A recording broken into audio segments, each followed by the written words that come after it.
वह देखिए, कारों की बढ़ती संख्या का समाधान नहीं है मेट्रो, सिंगापुर जैसे करने होंगे उपाय, ये कह रहा है सुप्रीम कोर्ट का। अभी आपको पता होगा हमारे देश के कई बड़े बड़े महानगरों में, शहरों में ट्रैफिक काफी ज्यादा बढ़ गया है, क्योंकि लोगों के पास कारें बहुत ज्यादा है, जैसे दिल्ली, बेंगलुरु, मुंबई वगैरह में, राइट। तो सुप्रीम कोर्ट का कहना है कि कारों की बढ़ती संख्या का समाधान मेट्रो ट्रेनें नहीं है, बल्कि कारों को इतना महंगा कर दो जितनी महंगी सिंगापुर में मिलती है, तो ऑटोमेटिकली कंट्रोल हो जाएगी। अच्छा, अगला अपडेट आ रहा है, राकेश झुनझुनवाला की पत्नी रेखा ने फोर्ब्स की लिस्ट में बनाई जगह, भारत की 30वीं सबसे अमीर हस्ती बन चुकी है इनकी वाइफ। वह देखिए, जम्मू कश्मीर में नेशनल कॉन्फ्रेंस को लगा बड़ा झटका, पार्टी के 2 नेता बीजेपी में हुए शामिल, जिसमें एसएस बंटी और सचिव पिंकी ने भाजपा का दामन थाम लिया है। वही खबर आ रही कि कश्मीर में भी होगी G20 की बैठक, भारत पहली बार 1 दिसंबर से करेगा अंतर्राष्ट्रीय समूह की अध्यक्षता। अच्छा, अगला अपडेट देखिए, आम लोगों के लिए 1 दिसंबर से लॉन्च होगा डिजिटल रुपया। आरबीआई की तरफ से बड़ा ऐलान किया गया। हालांकि डिजिटल रुपीज को आरबीआई ने कुछ समय पहले लॉन्च कर दिया था, लेकिन वो कॉर्पोरेट के लिए लॉन्च किया था, होलसेल बिजनेस करने वालों के लिए किया था। अब रिटेल ई रुपये को आरबीआई 1 दिसंबर को लॉन्च करेगा।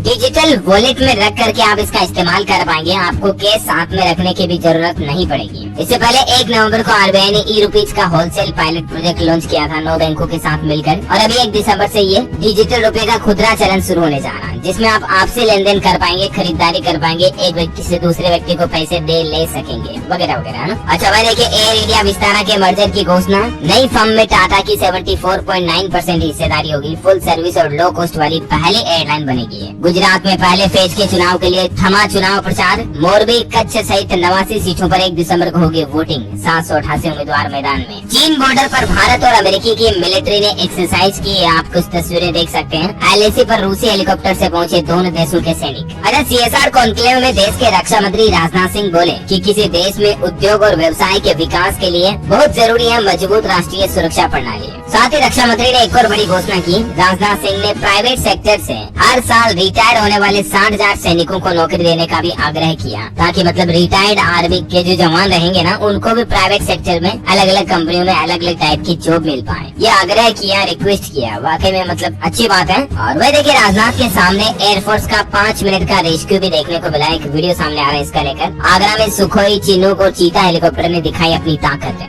भूकंप में बचाव की प्रैक्टिस भी की। अच्छा भाई देखिए, बड़ी खबर आ रही कि सोना होगा महंगा आने वाले समय में, साल 2023 में, लेकिन ऑल ओवर महंगाई कम होगी, क्योंकि डॉलर के दिन लदने वाले, डॉलर गिरने वाला है। एक्सपर्ट बोले कि साल 2023 में अमेरिकी मुद्रा फ्लॉप होगी। लोन लेने को लेकर कुछ डेटा आ रहे हैं, देखिए लोगों को रास आ रहा है डिजिटल लोन। बीते 1 साल में 4,435 करोड़ से बढ़कर 14,000 करोड़ रुपए तक पहुंचा डिजिटल लोन का आंकड़ा। मतलब कि मोबाइल फोन के ऐप से, ऑनलाइन नेट बैंकिंग से, इस तरह से लोन ज्यादा ले रहे हैं लोग बाग। लेकिन मैं यहाँ पर आपको एक अलर्ट करना चाहूंगा कि जो इंस्टेंट लोन ऐप्स होते हैं ना, उनसे आप मतलब कि तुरंत ये लोन देने वाले मोबाइल ऐप, इनसे आप जितना बचकर रहें उतना ही बेहतर है, क्योंकि इस तरह के ज्यादातर मोबाइल ऐप लोगों के साथ फ्रॉड करने वाले होते हैं। और लोन चुकाने को लेकर भी एक नया डेटा देखिए आप, कि गरीब आदमी सबसे ईमानदार होता है लोन चुकाने के मामले में। ये पता चला है एनपीए के डेटा से। मुद्रा लोन में एनपीए सबसे कम है गरीब लोगों का, गांव के लोगों का, जिनका छोटा छोटा लोन है ना, उन लोगों का। जबकि जो बड़े बड़े उद्योगपति होते हैं, बड़े कारोबारी होते हैं, उनका एनपीए सबसे ज्यादा है। मतलब जो बैंक से लोन लेकर फरार हो गए या